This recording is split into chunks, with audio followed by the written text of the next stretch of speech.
We call it befriending yourself and getting to know yourself, because for me, the way we're going to make the biggest impact and change the way things are in the world is by learning to love and accept ourselves, which then allows us to love and accept others. Next month, we're going to start loving kindness practice.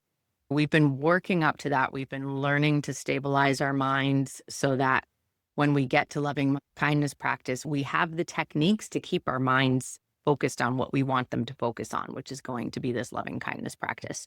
The most important thing is to remember that your mind is workable. You're not broken. You're not doing anything wrong. We get into these fights in our own minds.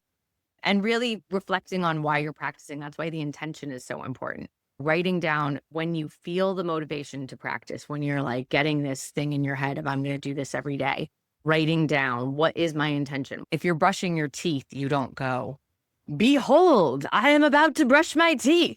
You just brush your teeth, right? That's the same thing with the meditation practice. It's just ordinary. If we make it into too big of a deal, we can forget the point of being there.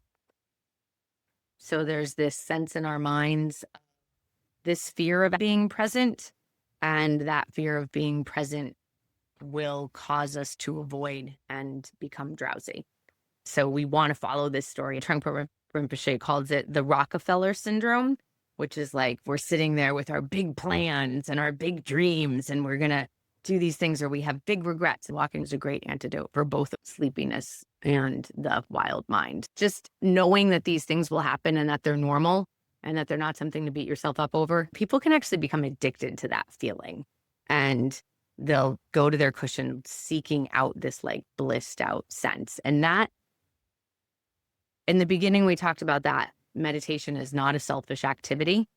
And you'll hear people say, oh, these meditators are just not engaged in the world.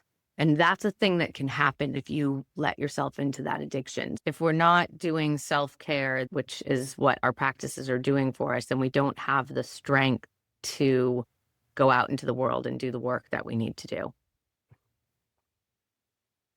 If you sit on the cushion and you experience some unpleasant thought, you're really angry, you don't do anything about it. You just come back to your breath.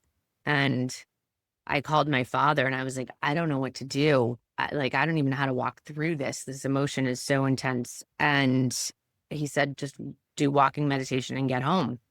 We're not clinging to the step that we're in, taking forever in it. We're just feeling the step and letting it go. Han says, walk as if you are kissing the earth with your feet. Each step is gentle, intentional, and full of love. Just return to the body, return to the breath, return to the feeling of connecting to the earth. Let the thoughts go.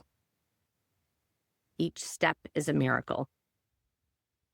He was such a beautiful person. We recognize that this practice wasn't just for ourselves.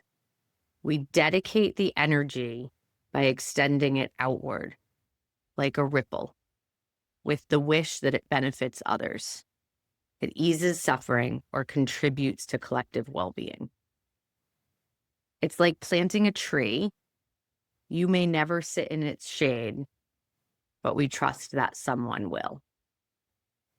May the clarity and steadiness we've touched in this practice ripple outward to ease suffering, seen and unseen.